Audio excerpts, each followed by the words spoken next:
Творение Максима Федина. Их называли «Черной смертью».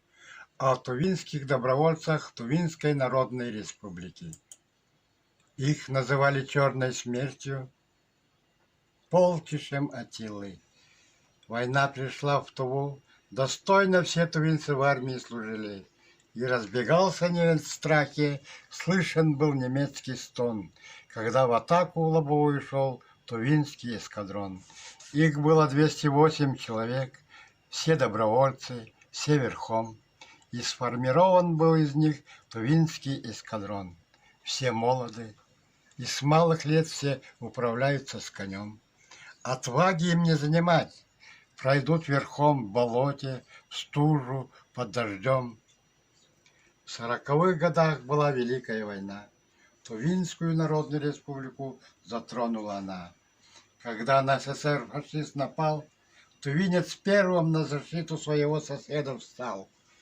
Уже в 11 утра, на первый день войны, хурал великий объявляет Гитлеру: «Беги, Германия, мы объявляем вам войну. Когда-нибудь в Берлине встретим мы весну».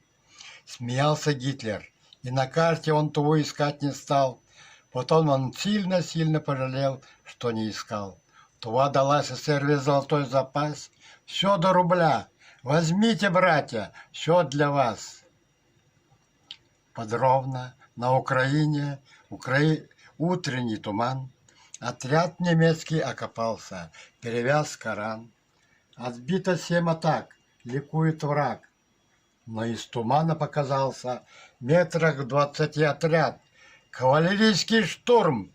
Такого не было давно. Неужели это эхо Первой мировой? Ведь кавалерии быть не должно.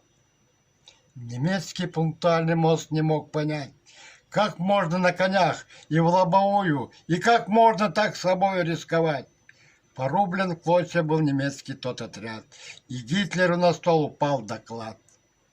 Не можем мы сынов Атилы победить, и черной смертью мы не можем называть их нашим войскам запретить.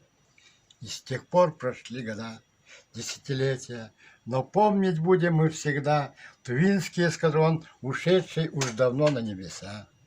Улыбки тех парней и девушек, что с фотографий старых нам в глаза глядят, как будто до сих пор они с портретов с нами говорят. Чеканит шаг по козылу полк бессмертный. Посмотри, смотри в глаза героям, слезы не держи. А кто враг шагает, Шагонар, Чедан, Туран, шагает вся Россия, весь мир шагает. Помним мы тебя, наш ветеран. Стихотворение читал Мурсат Виктор Хаулыгович, село Гунай.